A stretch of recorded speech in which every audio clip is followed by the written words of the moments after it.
आणि मताच्या तुष्टीकरणासाठी एखाद्या पक्षाला किती लाचार व्हावं याचं उत्तम उदाहरण म्हणजे काँग्रेसचा जाहीरनामा।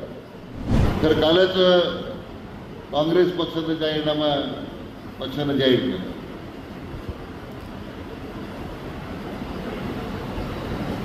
आणि खरं कोणाचं तरी लागून चालन करायचं आणि मताच्या तुष्टीकरणासाठी एखाद्या पक्षाला किती लाचार व्हावं याचं उत्तम उदाहरण म्हणजे काँग्रेसचा जाहीरनामा। पूर्णतः दिशाहीन, अनेक वर्ष सत्तेमध्ये राहिल्याच्या नंतरही अजून त्या पक्षाला शहाणपणा येत नाही। त्याचं प्रतीक आपण पाहिलं मागच्या 2 लोकसभा 14ला आणि 19ला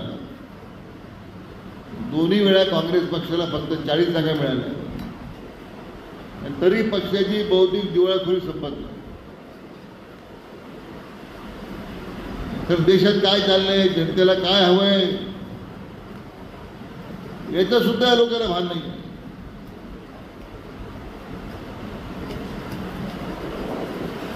आता आम्ही सगळ्या समाजाला न्याय देऊ असं जाहीरनाम्यात म्हटलेलं आहे। इतके वर्ष आम्ही सत्तेत आपण सत्तेत राहिला, आपले कोणी हात धरले होते का? 370वा कलम आम्ही पुढे आणू, ट्रिपल तलाक पुन्हा आणू। तुम्ही जर जाहीरनामा वाचला असेल सगळ्यांनी, दुर्दैवाला काँग्रेसचा जाहीरनामा कोणी वाचत नाही। लोक कंटाळले या गोष्टीला।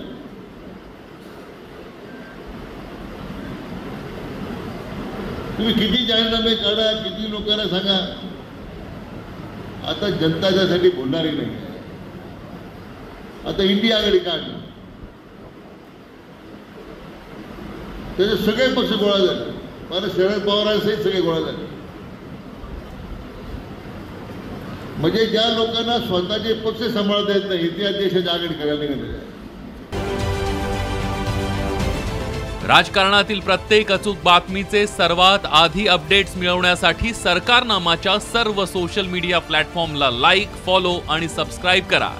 तसंच सर्व नोटिफिकेशनसाठी बेल आयकॉन प्रेस करायला विसरू नका।